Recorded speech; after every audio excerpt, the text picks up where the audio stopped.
श्री स्वामी समर्थ मित्रांनो, आपल्या स्वामी सेवा या चॅनलवरती तुमचे मनापासून स्वागत आहे. मित्रांनो, आपण 20वा अध्याय चालू केला होता आणि त्यामध्ये आपण अर्ध्यावरती थांबलो होतो, कारण की आपला व्हिडिओ नाही तर खूप मोठा झाला असता.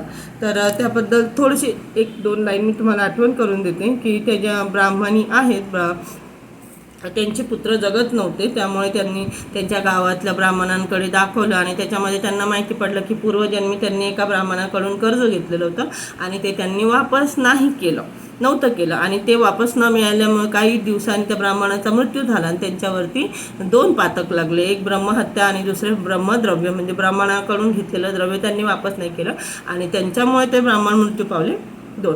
तर त्यांना त्या ब्राह्मणांनी सांगितलं होतं की तुम्ही औदुंबर क्षेत्री जा, तिथे गुरूंच्या चरणाची आराधना करा. तर तुम्ही 1 महिनाभर जर तुम्ही असं केलं तर तिथून पुढे तुमचे काम होतील, म्हणजे त्यांचे जे पुत्र जगत नव्हते ते पुढे जगू लागतील. तर इथे आपण थांबलो होतो, आता आपण वळूया पुढे. त्या विप्राच्या आदेशानुसार त्या ब्राह्मणी औदुंबर क्षेत्री गेल्या. तिथे राहून स्नान, उपोषण, औदुंबराला पाणी घालणे, प्रदक्षिणा घालणे आणि श्री गुरुचरणांची पूजा करणे याप्रमाणे आराधना करू लागले.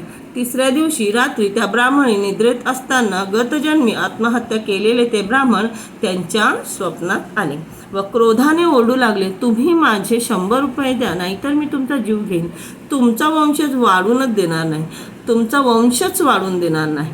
या आराधनेने तुम्हाला काहीच साध्य होणार नाही, अशा प्रकारे धमकावून ते त्यांना मारण्यासाठी धावले. तेव्हा घाबरलेल्या ब्राह्मणी मार चुकवण्यासाठी औदुंबराच्या आड गेल्या. तिथे श्रीगुरूंना पाहून त्यांच्या मागे लपल्या. श्रीगुरूंनी त्या ब्राह्मणांना विचारले, तुम्ही यांना का मारत आहात? ते म्हणाले, यांनी माझ्या द्रव्याचा उपहार केला आहे, म्हणून यांची बाजू घेऊन माझ्याशी पक्षपात करू नका. ते उर्मट भाषण ऐकून श्रीगुरू संतापले. ते त्यांना खडसावून म्हणाले, या कन्या माझ्या भक्त आहेत, त्यांना त्रास दिला तर माझ्याशी गाठ आहे.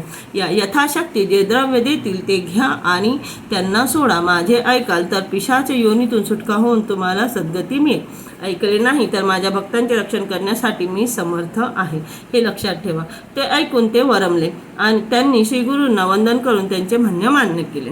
श्रीगुरू त्यांना म्हणाले, या ब्राह्मणींनी तुमचे उत्तर कार्य केल्यावर तुम्हाला सद्गती मिळेल, म्हणून द्रव्यासाठी अडून बसू नका. यथाशक्ती जे देतील त्यावर समाधान माना. मग ते ब्राह्मणींना म्हणाले, साध्वी, या आराधनेने तुम्ही ब्रह्महत्येच्या पातकातून मुक्त व्हाल. हा ब्रह्मसंबंध तुम्हाला त्रास देणार नाही. तुम्हाला पूर्णायुषी कन्या व पुत्र होतील. तुमचे कल्याण होईल. या स्वप्न दृष्टांताने त्यांना धीर दिला. त्या ज्या ब्राह्मणी आहेत त्यांना जी सेवा सांगितली होती की तुम्ही महिनाभर औदुंबराची सेवा करा, त्याप्रमाणे ते जेव्हा सेवा त्यांनी केली, औदुंबराला पाणी घालणे, प्रदक्षिणा घालणे, गुरुचरणांची सेवा वगैरे करणे, हे सगळ्या गोष्टी करत असताना त्यांना रात्री अचानक एक स्वप्न पडले आणि त्या स्वप्नात त्यांनी पाहिले की एक ब्राह्मण त्यांना बोलते की तुम्ही माझे 100 रुपये घेतले होते मागच्या जन्मात, ते मला तुम्ही जर वापस नाही दिला तर मी तुमचा जीव घेईन.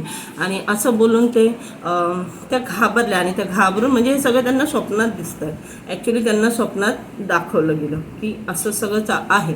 आणि त्या घाबरून, त्या पिशाच्याला घाबरून ते औदुंबराच्या मागे लपायला जातात. तर तिथे त्यांना एक साधू दिसतात आणि ते साधू त्यांना वाचवण्यासाठी पुढे येतात आणि ते त्या पिशाच्याला बोलतात की तुम्ही यांना का त्रास देत आहेत. तर ते म्हणजे ब्राह्मण जे मृत्यू पावलं होतं तर त्यांना सांगतं की यांनी माझ्याकडनं कर्ज घेतलेलं आहे आणि ते वापस दिलं नाही आणि या ज्या काही सेवा करताय त्याच्याने काहीच होणार नाही, मला माझे पैसे पाहिजेत वगैरे असं सगळं.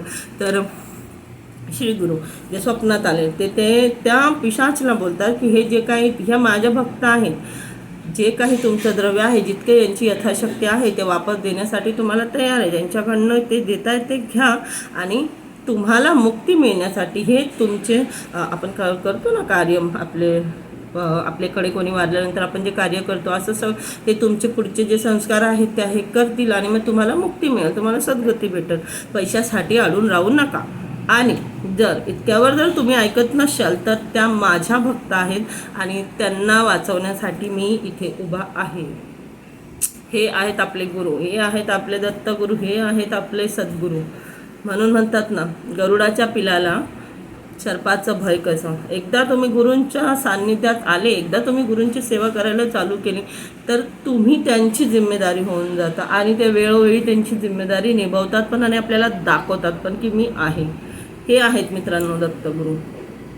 इथे जरी नृसिंह सरस्वतींचा विषय चालू असला तरी ते गुरुदेव दत्त आहेत. जितकं वाचलं तितकं मनाला अभिमान वाटतो की आपण गुरूंची सेवा करतो, आपण दत्तगुरूंच्या सेवेत आहोत. तर चला, उरलेला अध्याय मी पूर्ण करणार आहे पुढच्या व्हिडिओत.